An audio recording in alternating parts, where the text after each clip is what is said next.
Salut à toutes, salut à tous et bienvenue dans votre émission dédiée 100% au cinéma. Ici on parle de tout ce qui fait battre le cœur d'un cinéphile. Et oui, que vous soyez accro aux salles obscures, passionné du film d'auteur ou tout simplement curieux de découvrir ce qui se passe derrière l'écran, et bien écoutez, vous êtes au bon endroit, on en fait tout un cinéma. Et voilà, et si vous aimez nous entendre, sachez que vous pouvez vous abonner puisqu'il faut activer la cloche YouTube pour ne pas louper une nouvelle émission dès qu'elle apparaît sur les réseaux. C'est tout simple, et bien entendu, vous allez également nous rejoindre sur Facebook ou bien sur Instagram. Voilà, on est présent sur ces trois réseaux. Et attention, comme on vous l'a dit dans la précédente émission, grosse nouveauté, on y est, ça y est, c'est parti. Vous pouvez aussi nous écouter partout. On est dispo en podcast, on est sur Spotify, Deezer, Podcast, on est partout. Et bien sûr, vous pouvez, comme je vous l'ai dit, nous retrouver sur tous les autres réseaux, commenter nos vidéos et donner vos avis sur tous les films que nous allons décrypter ici pour vous. Voilà, allez, faites-vous plaisir, installez-vous et c'est parti. On va disséquer le 7e art comme Tarantino dissèque une oreille dans Reservoir Dogs. On s'en souvient, bah oui. C'est parti, on y va et je vous présente l'équipe autour de moi ce soir pour vous. Elle pleure devant Shrek, mais attention, en version originale s'il vous plaît. Elle pense que tous les films devraient avoir une analyse de 12 pages minimum. Enfin, c'est ce qu'elle tente d'inculquer à ses élèves. Salut Cécile, comment vas-tu ? Bien. Bien, mais c'est sympa. Je crois que j'ai jamais vu un Shrek en entier. C'est pas vrai. Mais... le premier, faut quand même le voir. C'est quand même sympa. Oui, j'ai dû voir des bribes, mais j'ai pas pleuré. T'as pas pleuré devant Shrek ? Non. C'est pas ce qu'on m'a dit. D'accord. Bon. Attends, il enquête. J'enquête, oui. Tu t'en souviens plus, tu t'en souviens pas, c'est tout. Oui, c'est ça, oui. Oui. Ça fait des années quand même, ça fait... Je crois que j'étais pas née quand... N'exagère pas. Rassure-toi comme tu veux. Attention, elle a fait sensation à Cannes cette année grâce à ses mollets, sans même avoir foulé le tapis rouge. Voilà, avec ses propres pieds bien sûr. Brigitte est là. Salut Brigitte, comment vas-tu ? Eh bien ça va. Ça va bien ? Oui. Tu veux dire que j'ai fait une petite figuration dans le film Connemara. Il paraît qu'on m'aperçoit. J'attends que le film sorte le 10 septembre pour m'en assurer. Je ne suis pas sûre que ce soit mes mollets qu'on voit. Ce sera peut-être mon visage. On ne sait jamais. On espère aussi. Je suis prête à tout. Donc là, il y a T'es prête à tout. Alors qu'est-ce qu'on va voir d'autre ? Suspense, réponse au mois de septembre. Et voilà. C'est ça, on en reparlera. Connemara, à mon avis, on va en parler. C'est le prochain film d'Alex Lutz qui est passé par Cannes, entre autres, et qui a été tourné dans le département des Vosges. On l'appelle parfois le Truffaut du plateau, mais en bien plus cool et avec un meilleur goût pour la bande son. C'est Benoît qui est là. Comment vas-tu ? Ça va très bien. Moi, j'ai pas fait de figuration dans Connemara, mais t'en as fait dans en tout quoi ? cas, j'ai dans aucun film. Ah oui, t'as jamais fait de figure. Ouais. Mais j'ai hâte de voir le film. Et pas que pour Brigitte, évidemment. Pour moi aussi. Mais moi, on sait pas si on me voit. Ouais, c'est ça. Parce qu'on était ensemble, on vous dit tout. Voilà, on a partagé 3 nuits de folie. En tout bien, tout honneur. Dans un mariage. 3 longues nuits. Ah mais jamais dû faire un mariage qui durait aussi longtemps. Le mariage le plus long de notre vie. C'est clair.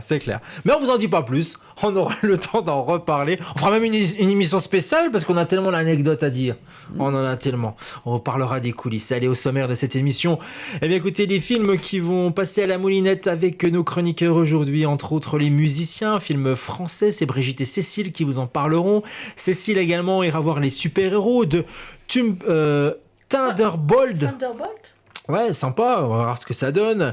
Et Benoît et moi-même, on ira faire un tour dans un monde merveilleux, voilà. Et si vous nous avez suivis dans la précédente émission, écoutez, c'est la suite de notre quiz. On va voir qui va battre Cécile, qui est en tête actuellement avec 4 points. Eh ouais. Je suis découragée d'avance. Je vois. Mais Brigitte, je crois en toi. Mais ça, c'est tout à l'heure. Les buzzers sont déjà armés, ils sont prêts à retentir et à sonner sur le plateau. Donc ça, restez bien avec nous, ça arrive dans quelques instants. Allez, c'est parti, direction la salle de cinéma.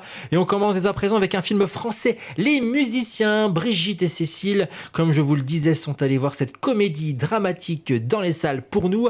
Film réalisé par Grégory Magne, avec au casting Valérie Donzelli, Frédéric Pierrot ou encore Mathieu Spinozzi. Ce film suit Astrid Thompson qui réalise le rêve de son père en réunissant 4 musiciens pour reformer un quatuor à cordes légendaire. L'histoire explore les tensions et les harmonies entre ces artistes aux personnalités contrastées. Le film met en scène de véritables musiciens jouant des répliques d'instruments historiques. Donc on en parle avec Brigitte et Cécile, mais je vous propose de regarder quelques images pour vous en faire un petit avis avant. Et on en parle et on décrypte tout ça avec vous sur le plateau juste après. Sold 10,500,000 pounds for this Stradivarius cello. Papa a passé la moitié de sa vie à essayer de réunir ces instruments. Qu'est-ce qu'on va en faire? Leur premier concert. Un quatuor de Charlie Beaumont. J'en ai jamais entendu parler. Jusqu'à aujourd'hui, il n'a jamais été joué. Je vais le faire. Premier violon, j'imagine. Oui.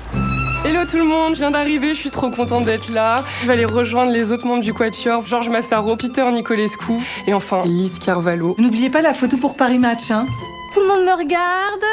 Alors on n'hésite pas à sourire, hein. En 2 jours, ils n'ont pas été capables de régler un seul mouvement. Samedi, ils sont censés en enchaîner 4. On reprend à 11. Pourquoi on reprend à 11? Parce qu'avant ils jouent pas. Ça va? Beaumont, s'il y en a bien un qui sait comment ce truc se joue, c'est bien lui. 1, 2, 3. Enfin, 4 bons musiciens, ça n'a jamais suffi à faire un bon quatuor. Ça se saurait.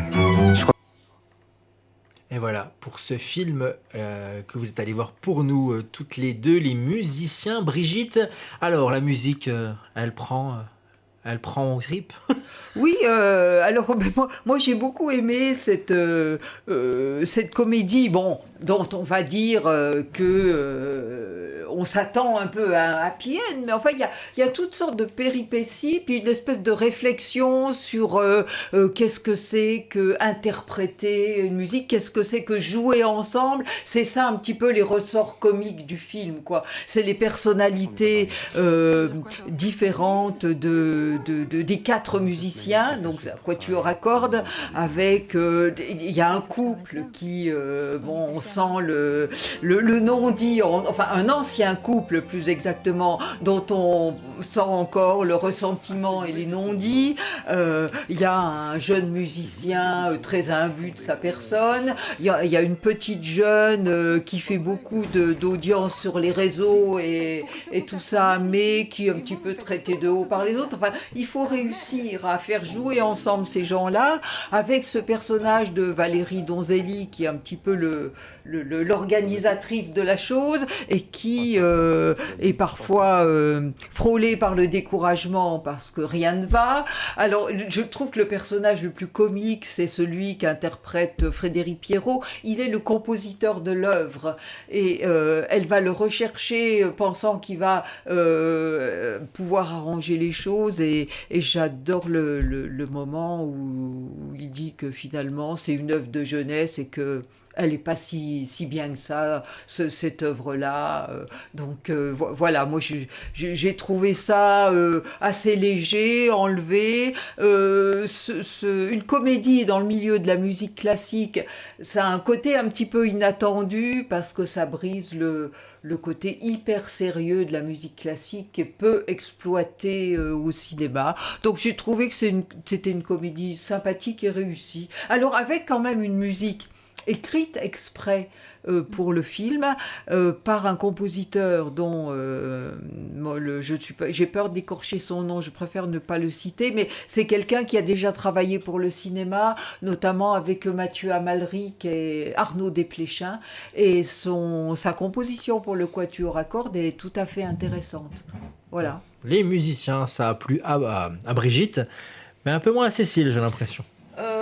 Oui, alors j'avais beaucoup aimé le film précédent de Grégory Magne, donc les parfums. Donc on était sur l'olfactif. Alors c'était Emmanuel De Vos qui était un nez et qui avait perdu l'odorat. Et pas confondre avec le parfum. Non. Ah bah non, mais c'est ça, parce que je me suis mis le doute en voyant le titre. Il avait aussi fait un premier film que moi j'avais bien aimé, avec Michel Delpech, dans le rôle de Michel Delpech, mais qui était un vieux chanteur sur le retour, qui n'avait plus de succès, et qui avait joué ce personnage avec beaucoup d'autodérision. J'ai oublié le titre du film, mais c'était le premier film de Grégory Magne. D'accord. Donc là on a un film sur Louis. Et d'ailleurs, le premier plan, on passe par les ouïes d'un violon. Alors là, je l'avais à peine préparé. Il y a la caméra qui est à l'intérieur d'un Stradivarius. C'est absolument magnifique parce que l'idée, c'est de réunir 4 Stradivarius pour ce concert unique qui est dans une petite église. Alors, ils ont tourné dans une petite église. Alors, c'est dans la région de Reims. Donc, j'avais regardé, je ne me souviens plus du nom du village, mais elle est complètement isolée. L'acoustique, visiblement, est magnifique. Alors, comme tu dis, on représente bien le milieu de la musique classique actuelle, donc la jeune fille branchée sur les réseaux sociaux, la star du violon, complètement imbue d'elle-même. Mais je trouve qu'il y a des erreurs, c'est rare quand je constate ça, je trouve qu'il y a des erreurs de montage, c'est-à-dire que quand on va faire appel à Frédéric Pierrot pour essayer d'unifier ces 4 personnalités différentes, on ne sait pas pourquoi il revient. Il y a même aussi des erreurs de montage dans la chronologie. Alors, je sais pas, ça m'a complètement déstabilisée. Je me dis, mince, il manque quelque chose. Il manque de la fluidité dans la narration. Sachant que de toute façon, c'est très fluide parce qu'on sait déjà comment ça va se terminer. C'est du feel-good movie. Reste une séquence finale magnifique. Il y a la musique. Ça se laisse bien voir. Voilà, ça t'a plu quand même. Oui, moi ça m'a presque donné envie de jouer sur un Stradivarius à 50 millions d'euros. Et tu joues aussi du violon ? Mais oui, mais je sais tout faire, monsieur. Impressionnant. On est impressionné. Oui. Cécile nous impressionnera toujours. Cécile, patronne des musiciens. ça n'avait pas préparé ça non plus. Non. La note Allociné pour le film Les Musiciens, 3,8 sur 5. Et ici en plateau, quelle note nos chroniqueuses vont donner à ce film ? Eh bien, Brigitte a donné un 4 sur 5. Elle a vraiment apprécié ce long métrage. Et 2,5. Ah, 2,5, parce que je dis si, j'ai vu 4,5, je dis bah alors. Non, 2,5 la moyenne. Voilà, c'est un film sympathique, mais voilà, tu regrettes ces erreurs de montage selon toi. Oui. T'es qui pour juger comme ça ? Je suis qui ? Cécile. Ouais, c'est vrai. T'en parleras peut-être avec tes élèves pour montrer surtout ce qu'il faut pas faire. Voilà. Exactement. Non, pourquoi pas. Mais écoutez, on va passer à un autre film, une autre salle, autre ambiance. On va parler d'un film qui s'appelle Thunderbolt. Film américain. J'ai tenté un truc. Ouais. Ça marche. Et tu ne feras raccord si finalement c'était plutôt pas mal. Film d'action de super-héros réalisé par Jack Schreier, tu vois, même il t'aide pas quand même les réalisateurs. Jamais. C'est avec Schreier, ça c'est un Allemand. Je sais pas, j'en sais rien. Et bien dans ce film, on peut retrouver Florence Pugh ou encore Sébastien Stan et David Harbour. David Harbour qu'on voit dans la série Stranger Things. Eh ouais, vous n'avez pas vu. Vous me regardez tous comme ça. T'as vu Stranger Things ? Oui, mais j'ai pas reconnu. Tu te rappelles plus du nom ? J'ai pas reconnu. C'est le shérif. Bien sûr. David Harbour. Maintenant que je te le dis. C'est lui qui joue le russe. Exactement. Et ce film Marvel rassemble une fine équipe d'anti-héros peu conventionnels dont Elena Bolova, Bucky Barnes ou encore Red Guardian pour une mission périlleuse. Le groupe devra surmonter ses différends pour affronter une menace commune. Ce film conclut la phase 5 de l'univers cinématographique Marvel. Je vous le dis, j'ai pas compris ce que je viens de dire, mais bon, les fans, eux, savent de comment ça marche avec tous ces univers parallèles. Enfin bref, les Marvel, c'est bon pour moi. Cécile, par contre, t'aimes ça parce que tu vas régulièrement quand même voir. Jamais. Si.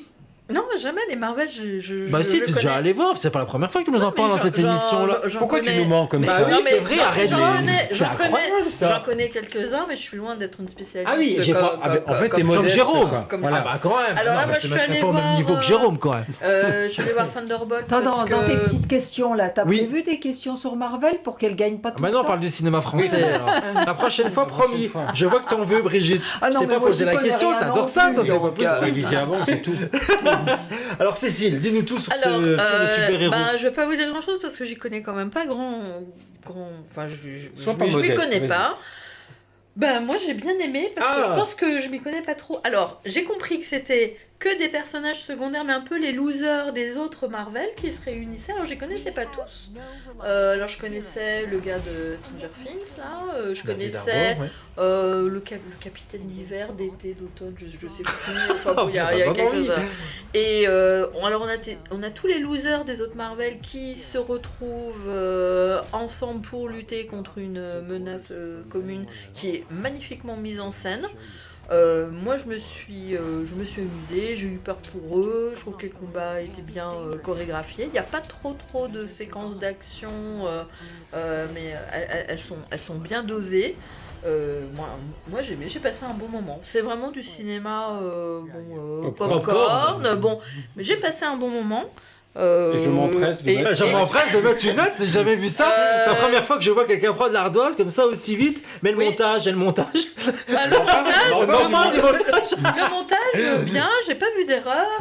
Et Frédéric Pierrot, il est comment donc Florence Pugh est très bien. Moi je l'avais beaucoup aimé dans Les 4 filles du Dr March où elle jouait Bess. Ou Amy, je sais plus. Alors là, si tu sais plus, on va pas t'aider. Non, mais bien. J'ai passé un bon moment. Comme quoi, c'est possible. J'avais du temps, donc je dis, allez, je vais aller le voir. Je l'ai même vu en français. Ça a été un peu dur, mais bon. On le dira à personne. Non, promis. Ça sortira pas d'ici, promis. Je mets 3. Tu mets 3 sur 5. Oui, je mets 3. C'est pas mal pour un Marvel. Ouais. Mais il a bonne presse, je crois. Oui, puis les spectateurs sont aussi contents. 3,7 sur 5. Ils sont raccord avec toi, Cécile. Donc je pense que voilà, c'est un film peut-être à voir si vous aimez tout ça. Écoutez, voilà, on aura l'occasion d'en causer avec Jérôme. Pas ici dans l'émission, mais entre nous, on en reparlera. Parce que je crois que voilà, il avait apprécié aussi, mais voilà, avec quelques réserves également. Allez, on retourne cette fois-ci dans une salle avec un film français. Ça s'appelle Un monde merveilleux. C'est Benoît et moi-même qui sommes allés voir ce film pour vous. Comédie satirique réalisée par Guello Calangari avec Blanche. C'est encore un italien, mais oui, c'est comme ça, on aime ça ici dans cette émission. Blanche Gardin au casting de ce long métrage qui raconte dans un futur proche une ancienne professeure technophobe recherche sa fille avec l'aide d'un robot. Le film a été salué par la critique sociale pour sa dépendance technologique. Écoutez, c'est ce qui était marqué sur mon prompteur. Commence. Benoît, puis on regardera. Ah non, on va regarder l'extrait. Ah d'accord. Ça va vraiment nous plonger dans l'ambiance. On va voir des robots et des femmes. On va voir les robots. Voilà. Bonjour Max, je suis le robot domestique T0, le robot qui vous veut du bien. Regarde. J'ai été prof pendant 10 ans avant d'être remplacé par une machine comme toi. Alors, imparfait, futur... Vous avez du ketchup, 3 capres et un demi-citron. Tu veux faire quoi avec ça? Des capres, au ketchup et au citron. Miam. Bon, après qu'on ait petit-déj, il faut qu'on aille faire des courses, voilà. Après qu'on a petit déjeuner. Pardon? Vous étiez professeur de quelle matière? Un monde merveilleux avec Blanche Gardin. Alors le film a été salué par sa critique sociale sur la dépendance technologique. Benoît, là c'est mieux dit, on me comprend mieux. Dis-nous tout. Bien sûr. Écoute, c'est un film, alors c'est pas un film merveilleux, mais c'est un film sympathique. Pourquoi? Parce que déjà, il y a Blanche Gardin. On aime bien. Et il n'y a pas de mauvais film avec Blanche Gardin, il faut le dire. Moi, j'ai un gros capital sympathie pour cette actrice-là, même si on a tendance à lui donner toujours un peu les mêmes rôles de femmes un peu désabusées, un peu perchées, un peu anti-système, de gauche, etc. Mais elle le fait tellement bien que, franchement, ça passe. Et dans le film-là, elle joue un duo avec un robot. Alors, ils sont complètement aux antipodes. C'est vraiment la narre, désabusée de tout, cynique, etc., qui croit plus en rien. Et face à elle, elle a un robot qui est très premier degré, qui comprend rien, etc. Et je trouve que le duo fonctionne pas mal. Alors, il arrive tout un tas de péripéties. C'est un buddy movie, il faut dire ce que c'est. Donc, avec tout ce qui colle à ce type de film, il n'y a pas vraiment de surprise au niveau du scénario. On s'attend à peu près à tout. Mais je trouve qu'on passe un bon moment. Voilà, c'est original. Le robot, donc il y a une personne dedans et je trouve que ça se sent parce qu'il y a vraiment à côté, il est assez personnifié, ouais. Et voilà, c'est une bonne petite comédie. Il y a pas d'autre chose à en dire. Oui, c'est un petit film qui se regarde. C'est plutôt sympa. Alors, je suis moins emballé que toi sur ce film. Pourtant, j'aime beaucoup aussi Blanche Gardin et depuis longtemps, même quand on la voyait que dans des petits rôles et tout, je me suis toujours dit elle a quelque chose et je la connaissais pas non plus sur scène. Donc là, voilà, si vous aimez Blanche Gardin, vous allez vous y retrouver forcément dans ce film-là. Mais je trouve que tout ne fonctionne pas. C'est déjà le robot. Déjà, ça commence visuellement la tête, ça va, mais c'est vrai que tout de suite, on s'imagine quelqu'un dedans. Parce que je pense que c'est voulu, quoi, le côté de briquet de broc, quoi. Clairement, ouais, c'est clair. Ouais. Après, voilà, c'est un film qui est cousu d'avance. On sait exactement où on va, on sait comment ça va terminer. Classique. Enfin, moi, je suis pas transcendé devant. Je me suis pas dit, c'est une claque. C'était pas fait pour, je pense. Non. C'était. Moi, ça m'a fait un peu penser aussi au film des Kervern et de Lépine. Tu sais, pour le côté message social. C'est surtout ça. Et c'est peut-être ça qui m'a un petit peu gêné. C'est peut-être un petit peu trop. On a bien compris où on voulait aller, le message il est clair, franchement pendant les 10-15 premières minutes on sait qu'on nous envoie plein sur la technologie, sur les appareils connectés, sur tous ces trucs là, rapport à tout ça, on est tous dépendants de ça et on va l'être de plus en plus forcément, et elle déteste tout ça, elle veut surtout pas se mélanger à toutes les autres personnes qui ont son robot, puis finalement elle va malgré elle accepte petit à petit, puis se rendre compte que finalement même si c'est une machine, elle va se lier. Et c'est ça qui me gêne aussi finalement, tu vois. Oui, parce qu'au début, elle en veut pas des robots. Elle essaye de le revendre pour pièces, parce qu'en fait c'est un robot première génération et maintenant on est passé à la 3e génération. On est à la 5e même. À la 5e. C'est la 5e. Et donc en fait elle l'a piqué dans un EHPAD parce qu'il faut savoir que dans le film drôle, les robots assistent les personnes âgées. Il n'y a plus d'infirmières, de choses comme ça. C'est des robots. Et donc elle, pour se faire du fric, parce qu'elle travaille plus, etc. Donc elle va piquer un robot dans un EHPAD pour le revendre pour pièces. Sauf que son revendeur, enfin celui qui va l'acheter, il en veut pas, quoi. Il vaut plus rien. Et donc bon gré mal gré, elle doit faire avec ce robot, donc elle va vivre avec, au début ils se détestent, et puis finalement ils vont s'apprivoiser, etc. Bref, le buddy movie classique, quoi. Là-dessus, je trouve que ça fonctionne pas trop mal, mais après le film... C'est histoire parallèle qui, je trouve, qui marche pas avec sa fille, qui elle perd la guerre de sa fille, tout ça à cause du robot. Racontez pas tout le film. Non, mais c'est le début, c'est le début, mais c'est vraiment le début. Mais est-ce que c'est drôle? Oui, il y a des passages drôles. J'ai quand même ri 2-3 fois. Parce que Blanche Gardin, c'est toujours... Ça marche bien. Et puis justement, il y avait de quoi faire justement avec ce robot et puis ce côté décalé. Il y a 2-3 situations drôles. C'est pas un mauvais film, ça se regarde, c'est sympathique. Un monde merveilleux. La note, on va s'amuser, on va donner une petite note pour ce film-là. La note spectateur Allociné, elle est de 3,9. Benoît donne un 3 et moi je vais être sympathique aujourd'hui. Je donne la moyenne pour ce film, voilà, tout simplement. On passe à un autre long métrage. Cette fois-ci, c'est Brigitte et Cécile qui sont allées une nouvelle fois au cinéma pour nous. Film français avec les linceuls. Je sais pas si ça se dit comme ça, les linceuls. Oui, c'est ça, c'est les linceuls.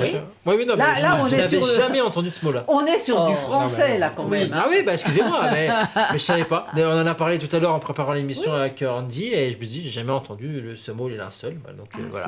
La vie du Christ. Il faudra retourner au catéchisme. Je comprends mieux pourquoi. En fait, j'ai jamais entendu parler de ça. C'est un film franco-canadien, film dramatique de science-fiction, réalisé par David Cronenberg. Le retour de Monsieur Cronenberg au cinéma, avec au casting Vincent Cassel, Diane Kruger ou encore Guy Pearce. Voilà, tout simplement. David Cronenberg, au présent de Karch, un entrepreneur endeuillé qui invente GravTech, un système permettant de surveiller la décomposition des corps lorsque les tombes sont piratées. Une enquête mêlant deuil et technologie s'engage. Le film a été inspiré par le deuil personnel du réalisateur. Cécile, Brigitte, tu veux peut-être commencer? Oui, moi je veux bien commencer. Moi j'ai été très déçue par ce film. Enfin, Oui, on peut dire déçu. Je trouve que ça démarre très bien. Il y a notamment une très belle scène de Vincent Cassel seul dans cette espèce de cimetière high-tech là, et il y a une atmosphère là qui se crée. Et puis après, on part dans une espèce de polar futuriste avec un scénario obscur qui mélange à la fois des histoires d'espionnage, de complotisme, de jalousie aussi qui se greffe encore par là-dessus. Il arrive un moment où on comprend plus rien, et puis alors cette espèce de scénario complètement opaque fait complètement écran à l'émotion qu'on pourrait avoir, parce qu'on était quand même parti sur une histoire de deuil. On pensait que ça allait nous toucher, et alors moi ça m'a touché à aucun moment. Alors il y a un beau, on va dire un beau rôle pour Diane Kruger qui joue 2 personnages différents. Bon, Vincent Cassel est très bien, mais moi ça m'a vraiment laissé à la porte. Et moi, je suis sortie de ce film en ayant l'impression qu'il était trop intelligent pour moi. Et ça, j'aime pas tellement sortir d'un cinéma avec cette sensation-là. Ça doit t'arriver rarement, quand même. Oui, bien sûr. Et Cécile, du même avis que Brigitte? Mais alors, tout pareil. Tout pareil, c'est-à-dire qu'on a un petit peu un mélange des genres, ce qui fait que nous, en tant que spectateurs, on est complètement perdus. On aurait dû rester vraiment sur l'histoire du deuil, enlever toutes ces... tout le côté espionnage, enquête. Parce qu'on se fatigue en fait beaucoup à essayer de comprendre l'histoire. Hein. Oui, c'est ça. Alors que c'était une très belle idée, voilà, surveiller la décomposition des corps par caméra interposée. Alors c'est toujours le même travail sur le corps de Cronenberg. Bon, j'avais été un peu échaudée avec Les Crimes du futur, là, ces opérations chirurgicales qui étaient comme des performances. Là, j'avais eu un peu de mal, j'étais tout le temps comme ça.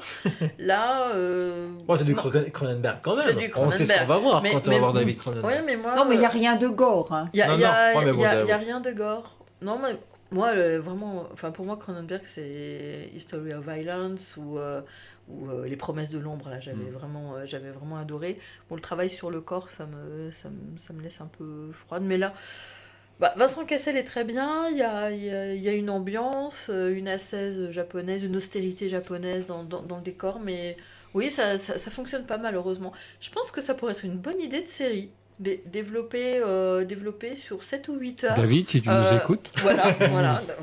On va proposer... Mais des fois, ça marche mieux comme ça. Oui, là, il a tout voulu mettre en même temps. C'est combien de temps la durée du film? C'est quoi? C'est 2 heures? Oui, c'est bien ça, non? Non, moi je dirais que ça fait à peu près 2 heures, mais je suis pas sûre. Tu avais dormi, non? Non, moi j'ai du popcorn. Voilà, une petite déception. Des petites déceptions. Voilà. Bon, on dira que c'est presque un calvaire de voir ce film. Ah oui, ce point-là. Oui, donc c'était juste pour le jeu. Ah oui, c'est juste pour le... Oui, ok. J'exagère. Non mais Brigitte, comment tu te retrouves dans ce genre de film? C'est pas souvent que tu nous parles science-fiction. Qu'est-ce qui t'a attiré pour voir ce film-là? C'était j'avais lu quand même quelques bonnes critiques. Bon, c'était le nom de David Cronenberg, et puis ce thème du deuil aussi, a priori me parlait, mais à la fin du film, il me parlait plus du tout, quoi. Ouais, voilà. Oui. C'est pas du tout ce que vous attendiez en entrant dans la salle. Voilà. Et la sortie, il y a une note. Et les spectateurs, eux, ils ont donné une belle note quand même, 4/5 pour ce film de David Cronenberg. Ah ouais, c'est plutôt pas mal. Bon, et puis vous, donc du coup, un petit 2, c'est quand même sympa. 2, voilà, vous êtes raccord les filles, voilà. 2 sur le... 2 par fidélité à Cronenberg. Voilà, pour l'encourager. Voilà, alors, allez, un petit jeune qui débute, il faut l'encourager. Tu peux faire mieux, voilà. Allez, je vous propose une petite pause dans l'émission à vos buzzers. On va continuer notre quiz commencé dans l'émission précédente. On vous invite à la voir, si ce n'est pas encore le cas. Plein d'autres films décortiqués justement dans cette émission. Et un petit rappel sur les points. On commence par Cécile, number 1 pour le moment. 4 points, 2 points pour Benoît qui la suit de pas trop loin, et puis 2 points de moins. Oui, moi, ce qui fait 0, voilà, exactement. Je vais encore me faire humilier une fois. Mais j'assume. Il faut avoir confiance. Début, on a commencé comme toi, nous. Hein. C'est ça, oui, je m'en souviens bien. On faisait... Ils reviennent de loin aussi. Ouais. T'inquiète pas, ça va très bien se passer. Alors à vos buzzers qui sont là, activés rien que pour vous, et on y va, toujours un quiz sur le cinéma français, comme je vous l'ai dit, entamé dans l'émission précédente. Allez, c'est parti. première question, la voici. Dans quel film Gérard Depardieu joue-t-il le rôle d'un travesti? Oui, Cécile? Putain de soirée. Non. Benoît? Tenue de soirée. Tenue de soirée. Ça t'apprendra. C'est une putain de Parce qu'en soirée. plus, je t'ai vu, il y a presque la réponse qui s'affiche sur mon prompteur. Et j'ai vu que t'étais focalisé Ah dessus. oui, je suis d'accord avec Putain toi. de soirée. Tu l'as vu, hein? Je l'ai vu, elle lisait le prompteur. Ah oui, oui. Alors, je suis super je honnête tiens, et je je vous tiens à assure rectifier. que j'ai pas. Tu regardais pas? Ah non, Tu non, t'es non, non, j'avais Ah, même parce pas que vu. je j'avais t'ai pas vu focaliser dessus Ah et non. je me suis dit, elle Non, va. non, Heureusement, j'ai mis pause au bon moment pour pas que tu vois la non, réponse. alors- Bah. Non, mais je suis vraiment honnête. Tu l'avais, Brigitte? Brigitte, tu l'avais ça? Oui, mais... Oui, Bah, mais après, alors- après nous. Alors, Ouais, pourquoi ouais, Mais Pourquoi c'était- putain de soirée? Parce que le Oui, c'est slogan. ça. Non, parce que c'était il un me semble- putain de film. Ah, C'était- voilà, le c'est ça sur slogan, l'affiche. C'était putain de ça, film. t'as raison. J'ai Putain de mélangé film. les. Ouais, c'est ça. Je savais plus comment il s'appelait. C'était presque écrit en plus gros que le Oui, titre du film. exactement. Ouais. Exact, c'est vrai. Oui. Bon, ça va, Brigitte? Oh bah, Tout va bien. Voilà. On y va. Cette Allez, question, on elle y est va. pour toi. Vous occupez pas de moi, Ah vous non, occupez me dis pas de moi. ça me met trop de Mais pression. jouez entre vous, m'embêtez pas. Quel acteur incarne Nino Quincopox? Quincopox, ouais, bon, j'aurais pu dire Nino dans le film Le fabuleux destin d'Amélie Poulain, tout simplement. Oui, Brigitte, Cécile. Mathieu Kassovitz. Et c'est une bonne réponse. Je sais pas pourquoi je me suis embarqué dans son nom de famille qui ne voulait rien Nino dire. Quincampoix. Quand Quincampoix, même, c'est Quincampoix. C'est la rue Quincampoix. Mais maintenant que tu le dis, tout simplement. Non, la rue Quincampoix. Et ça, c'était pour toi. Oui, mais moi, le temps que le nom me revienne, ils ont déjà répondu. Bah pour moi, On est Nino. déjà à la fin du quiz, bon, ouais. bah, quand j'ai hésité sur Quincampoix, bon, j'ai dit bon, allez, c'est bon. Mais c'est de ma faute. ça. Oui, bah oui, ça tout de suite compris. Voilà, c'est tout. Troisième question. Ah, ça c'est pour toi. Tu Mais lui mets mets la la main sur pression. ce buzzer. Ne lui mets pas la pression comme ça. Laissez-lui 2 secondes. Oh non, Soyez- non, sois non, pas non, comme non. ça. Ah non, elle ne laissera rien, elle laissera. Ah non, non, mais il faut C'est le qu'il combat. joue, Moi, je non, vois bien, non, c'est mais un moi je combat. respecte les règles, hein. Bon, dans le film Les Tontons Flingueurs, pardon, quel est le surnom de Louis? Ah, je sais pas, là. Ah, tu sais pas? Ah non, je sais pas. Ah, moi, je l'ai joué, hein. Ah, mais tu l'as? Comment elle est? Oh mais on m'a dit qu'on fallait laisser jouer, je laisse jouer. J'adore. Et qui c'est qui incarne Louis? C'est Ventura? C'est Blier? Ah je sais pas, Tu ça, sais je l'ai pas pour vous ça. Ça je n'ai pas. C'est trop ça. Ça c'est vous qui allez nous le dire en commentaire de l'émission. Ça c'est trop. Non, Vous m'entendez trop? j'ai honte, je l'ai vu qu'une fois, moi, les tons. Bah c'est Louis le Mexicain. Ah, non, mais je savais pas. Ah, ça. ouais. Ah, elle était dure, elle était dure. Ah oui. Mais je pensais que tu l'aurais. Ah non, non, non. C'est ton Non. flingueur, sympa. Quatrième question, c'est pas grave, on continue. Quel acteur incarne Pierrot le Fou dans le film? Ah, faut attendre la fin des questions. Ah oui, non. Alors, qui Alors incarne le rôle de Pierrot le Fou dans le film de Jean-Luc Godard? Brigitte! Ah, Belmondo. Belmondo, c'est une bonne réponse, et ça y est, elle ouvre le score grâce C'était à une question à l'erreur 5 de points, Benoît, non quoi. À 10. Un point pour Brigitte, toujours 2 pour Benoît, et là t'en es Mais à 3? 13. Et j'ai Trois, eu, t'es sûr bah, tenue de soirée, ça m'a Ah fait oui, un peu- excuse-moi, oui, excuse-moi, je l'avais déjà oublié. 3, et toi du coup tu es à 5, si je dis pas de bêtises. C'est ça. Avec Mathieu Kassovitz. Allez, on y va. 5, 3, 1, c'est parti. Quel film est associé... Ah, on va regarder ça à l'écran que ça se passe.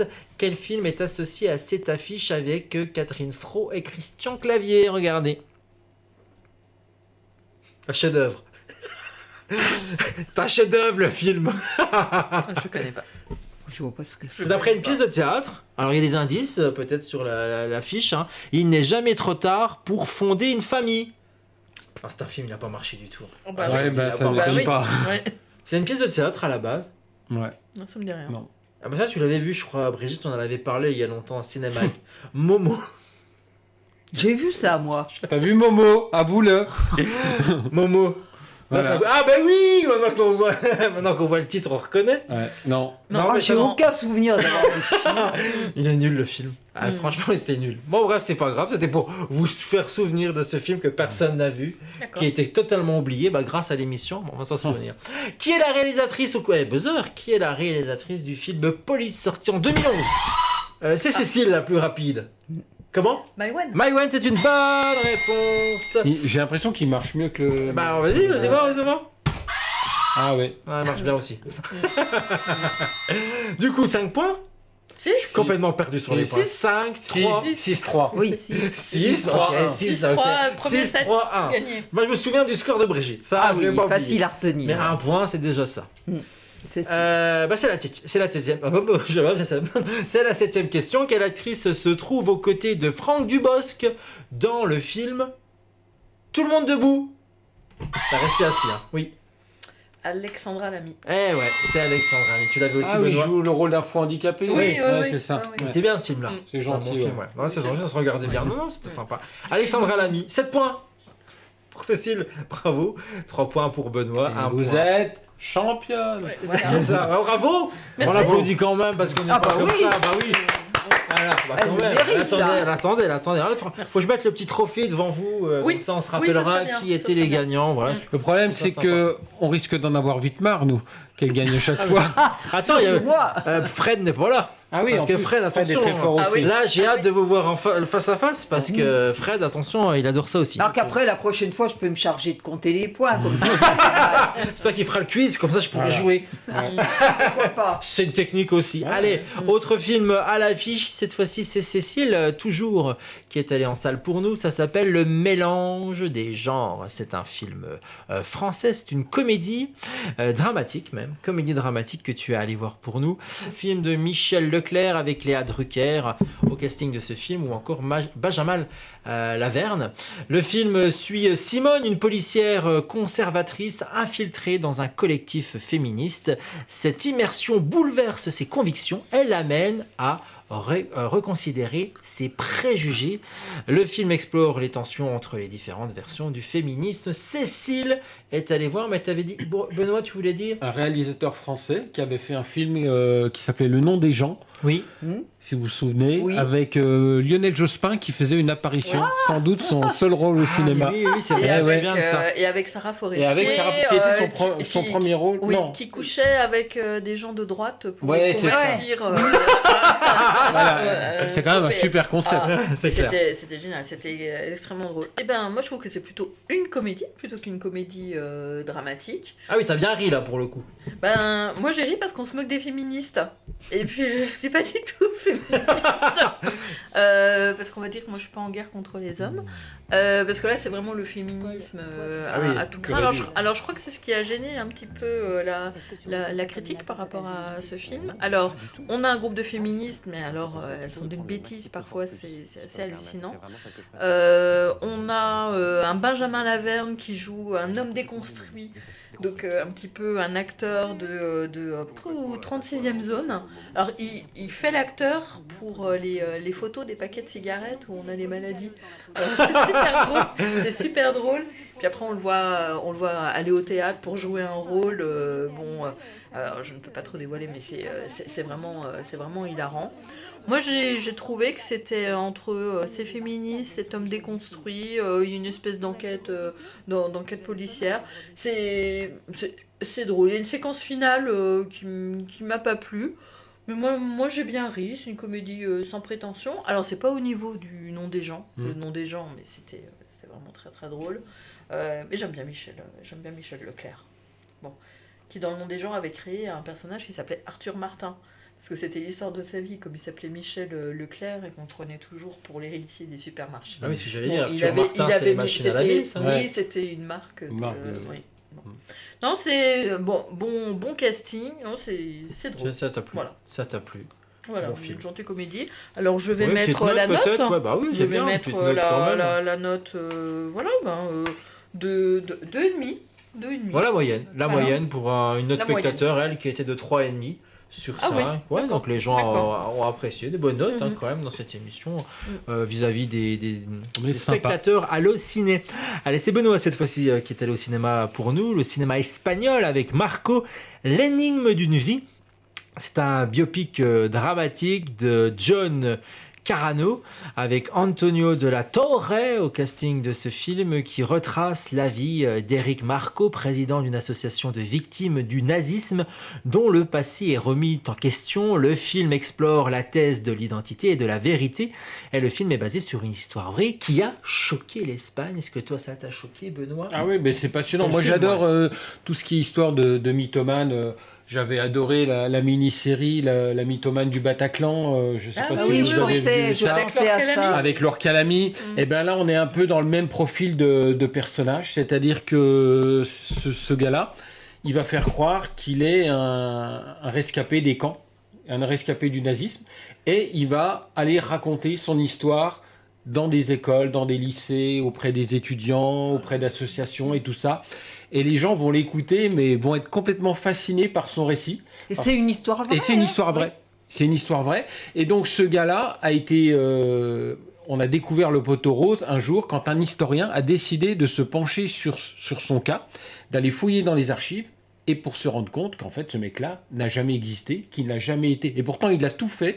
Il est allé au mémorial, je crois c'est d'un camp, je sais plus si c'est Mauthausen ou quoi, et pour se faire inscrire dans les registres en disant mon nom a été effacé, j'utilisais un nom d'emprunt, mais en fait et donc ils ont refusé d'inscrire son nom, et finalement ils ont découvert que c'était un imposteur complet. Il était monté vraiment à un échelon assez élevé au niveau de la représentation des anciens déportés, quoi. Et donc ça fait scandale dans les médias, on en a beaucoup parlé à la télévision espagnole. Et ça remonte à quand? On est fin des années 90, début des années 2000. Voilà. Et donc les réalisateurs, quand ils ont découvert cette histoire-là à la télé, au début ils ont voulu faire un documentaire ou un docu-fiction. Donc ils ont rencontré le type et ils se sont rendus compte très vite que c'était encore un manipulateur et qu'entre ce qu'il disait et ce qui s'était vraiment passé, c'était pas clair, quoi. Donc ils pouvaient pas se baser sur les propos de ce type-là. Donc c'est pour ça qu'ils sont passés par la fiction. Donc ils ont repris une partie de ce qu'il leur avait raconté. Ils ont utilisé des éléments d'histoire, des éléments d'historien pour justement faire la part des choses entre le pour et le vrai, et le pour et le contre. Et le résultat, c'est que le film est passionnant. Alors c'est pas un grand film de cinéma en termes de mise en scène, parce que voilà, c'est pas vraiment le sujet, mais ce qu'il raconte, ce pouvoir de persuasion, ce pouvoir de faire croire à des choses qui sont passées alors qu'elles ne se sont pas passées, c'est assez fascinant. Et tout comme Laure Calamy dans la mini-série, où elle avait réussi à se rendre indispensable à l'association, elle était devenue vraiment un rouage important, et là c'est la même chose, quoi. Donc c'est un film à voir parce que des cas comme ça, il y en a très peu, et ça reste fascinant. Pour ce que ça raconte par rapport à la manipulation, les fake news et tout ça, on est toujours là-dedans, malgré tout. Et ça... Et ça me rappelle aussi la jeune fille du RER, là. Tout à fait, le film. Je pense aussi à ce spécialiste de criminologie, Stéphane Bourgoin, qui a raconté qu'il avait commencé à s'intéresser à tout ça parce qu'il vivait aux États-Unis et que sa compagne de l'époque avait été assassinée. Et en fait, rien de tout ça. Et le mec avait écrit des tas de bouquins, qui se sont vendus. Il était invité dans les télés, de Chavannes, Thierry Ardisson. Et ce mec-là, dès qu'il y avait une histoire de serial killer qui sortait... Voilà, il était spécialiste, entre guillemets, des serial killers. Quand il y a eu Thierry Paulin, quand il y a eu celui de Metz, là, le tueur en série, le routard du crime. Ah oui, oui. Oui, bref. Donc ce mec-là il était invité systématiquement. C'était la référence numéro 1 en France. Il avait rencontré tous les grands serial killers américains et il avait tout inventé, quoi. C'est fascinant ces gars-là qui arrivent vraiment fascinant. Et quand on fait des films, c'est forcément captivant, quoi. Ben voilà, pour Marco, l'énigme de vie. Ouais. Ça t'a plu, ça s'entend. Donc voilà, comme Benoît, vous avez envie de découvrir ce film, allez-y, vous l'avez vu, vous nous le dites, vous donnez votre commentaire. Note Allociné 4,1 sur 5 et Benoît, lui, 4. Oui, c'est 4. Francis Holm, le serial killer. Ah, mais oui. Vous voyez, je mets un petit peu de temps, c'est pour ça qu'avec ce buzzer, je suis pas rapide. Ça valait des points ou pas, là? Non, malheureusement non, mais on comprend mieux maintenant. Merci Benoît, parce qu'on a l'explication maintenant. Francis Promis, la prochaine fois, je poserai une question en début d'émission et on reviendra. Et sur les serial killers. Peut-être aussi. On va essayer de mixer tout ça. Je commence à te cerner, Brigitte. Allez, c'est le dernier film qu'on va parler aujourd'hui avec notre Cécile qui va nous parler de Lire Lolita à Téhéran. C'est un film italien et israélien dramatique réalisé par Eran Rick Lys, merci beaucoup. Je ne dirai pas le casting, puisque ça n'apporte rien, puisqu'on ne connaît personne, mais on les respecte. Puis les noms sont compliqués. C'est surtout ça. C'est imprononçable, j'ai même pas envie d'aller m'amuser là-dedans. Et on suit ici une professeure qui réunit secrètement des étudiants pour discuter de littérature interdite en Iran, une ode à la résistance culturelle et à la liberté d'expression. C'est un film adapté du livre autobiographique d'Azar Nafizi. Et Cécile. Alors, il y a quand même Golshifteh Farahani, l'actrice iranienne. Toi, tu t'y frottes, toi. Oui, moi, je m'y frotte parce que bon. Toi, ça les colonaises, d'y aller, moi, pas du tout. Parce que on la connaît quand même. Elle tourne beaucoup en France. Elle connaît bien. Elle n'est pas connue non plus. Comment elle s'appelle déjà? Alors. Oui, mais je n'ai pas entendu. Golshifteh Farahani. Voilà. Oui. Pardon. Bah, s'il y avait une question, là, j'étais. Ouais. Bon, j'aurais dû lire Lolita à Téhéran. Alors en fait, on est plongé en plein dans la révolution de 1979 avec cette professeure de littérature anglophone qui se retrouve avec des étudiants de plus en plus dispersés. Les femmes disparaissent, etc. Donc elle va être obligée, sont interdites d'aller à l'université. Donc elle va se retrouver à organiser des clubs de lecture chez elle. Et puis on parle littérature anglophone. Et chaque femme va avoir un parcours de vie différent. Alors il y a une femme qui est battue par son mari. C'est vraiment une approche sur la révolution de 1979 intéressante par ce biais-là. Et puis on a beaucoup de films sur les abus de ce régime théocratique. C'est le moment où l'ayatollah Khomeini revient au pouvoir, c'est ça? C'est ça, ouais. C'est ça. Et alors c'est pas à la hauteur des Graines du figuier sauvage, qui était vraiment mon film l'année dernière de Mohamed Rassoulov, mais c'est plutôt intéressant. C'est un cinéaste israélien que moi j'aime bien, qui avait fait Les Citronniers notamment, qui était un très bon film.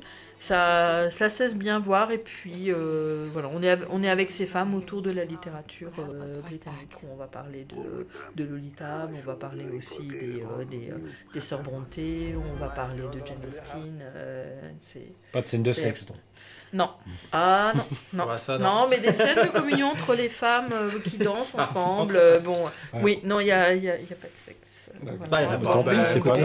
C'est pas grave, on ira voir un autre film. Il y en a plein d'autres. 4,2 sur 5 pour la note Allociné pour ce long métrage. Cécile, on a bien compris que tu avais apprécié. Oui, j'ai apprécié. C'est un bon film, je mets 3,5. Ouais, mais c'est bien, 3,5 c'est très bien. Ça fait 7 sur 10. Voilà, c'est ça. Merci. Ou alors 14 sur 20. Bah oui, aussi un peu. Ça peut partir là, déjà. Alors, connaît les profs, Et je disais que c'était le dernier film, mais pas du tout, parce que Cécile est une gourmande. Cécile aime le cinéma. Même si elle mange pas de popcorn, elle est une gourmande de grand écran, du 7e art. C'est comme ça. Et on va partir avec le dernier film, cette fois-ci. Ça s'appelle La Réparation, film français dramatique, réalisé par Régis Varnier. C'est avec Julia de Munez, Clovis Cornillac et Clotilde Courreau, et ça raconte l'histoire d'un chef étoilé qui est confronté à une crise professionnelle et personnelle à la veille de l'attribution de sa 3e étoile, une exploration de sacrifices et de passion derrière la haute gastronomie. Alors voilà, le film explore les sacrifices personnels liés à la quête de perfection. Est-ce que ce film est parfait, Cécile? On ne sait jamais trop avec toi, elle est toujours poker face, on ne sait pas. Alors, je suis gourmande, mais tu sais, comme je suis enseignante, il y avait des vacances, donc j'ai eu le temps de pas mal enchaîner je vois bien, on voit bien. C'est pour ça. Alors, Régis Varnier, moi j'avais adoré Une femme française, Indochine, oui, ça date, les années 90. Là, c'est une petite déception. Alors, ça avait tout pour me plaire, la haute gastronomie, ils vont filmer les plats, ça va être super. Après, il y a une espèce de disparition, une espèce d'enquête policière, et on va se retrouver à l'autre bout du monde, à Taipei. Alors, joli paysage, mais ça fonctionne pas. C'est une histoire cousue de fil blanc. Clovis Cornillac est mauvais. Mais il n'y a pas de bon film avec Clovis Cornillac. Il faut le dire. On est tous d'accord. Je n'aime pas cet acteur non plus. Je ne sais pas comment il arrive encore à tourner aujourd'hui. Il n'y a que des copains, à mon avis. C'est pas possible. C'est incroyable. Il est le fils d'eux, quoi. Mais fils de qui? Myriam Boyer. Ah voilà, ça explique tout. Quoi, ben, voilà. Il a la même tête d'ailleurs que sa mère. Ils se ressemblent énormément. Et puis toi, tu aimes Clovis Cornillac? Non, pas spécialement. Personne n'aime Clovis Cornillac. Non, mais c'est incroyable. En plus, je l'ai croisé une fois, il avait l'air d'être aussi con que ce qu'on le voit à l'écran. Voilà, j'espère qu'il va pas regarder l'émission. Ah bah écoute, il assume aussi. On assume ce qu'on est. La jeune fille qui joue l'héroïne, le personnage principal, ça fonctionne pas. Alors, moi, je l'avais découverte dans la série sur Brigitte Bardot. Alors, celle qui jouait Bardot, jeune. Là, ça fonctionne pas. Ça fonctionne pas. Et puis, voilà. Mais parce qu'il y a un problème d'écriture à la base, quoi. Donc, il y a 2 règles très en déçu. cuisine à savoir. Voilà. On sent la déception. Hein. Franchement, on termine sur une note. Cécile est déçue. Voilà. 3,8 quand même sur 5 pour un film où toi t'es déçu. Moi, je suis 1,5. Ah, 1,5, bah oui, on sent bien que ça va pas. C'est tout. On termine l'émission négativement avec Cécile. Oui, parce que j'ai mis une meilleure note au Marvel quand même. Mais oui, c'est pour ça. Mais ouais, c'est là, elle est en train de changer. On comprend plus rien. Multivers. Multivers. Cécile, monde parallèle, elle n'est pas la même. C'est tout. Et aujourd'hui, elle nous l'a démontré une fois de plus. Voilà. Allez vous commenter nos extraits, nos vidéos sur les réseaux sociaux. Abonnez-vous à nos pages. Voilà. Plus on est de fous, plus on rit. Effectivement, l'émission est à revoir dans son entièreté sur YouTube. On est également sur Facebook pour voir les séquences par film ou encore sur Instagram pour vous tenir informés sur l'actualité du cinéma. On est là pour vous. Merci à tous les 3 d'avoir été en salle pour nos spectateurs. Merci de nous avoir fait voyager à travers tous ces films qui mélangent tous ces genres. Merci à toi Andy d'avoir réalisé cette émission. Et on se donne rendez-vous très vite pour de nouvelles aventures cinématographiques ici dans l'émission On en fait tout un cinéma. Merci à tous de nous suivre et à très vite. Ciao. À bientôt. Salut, et bon appétit bien sûr.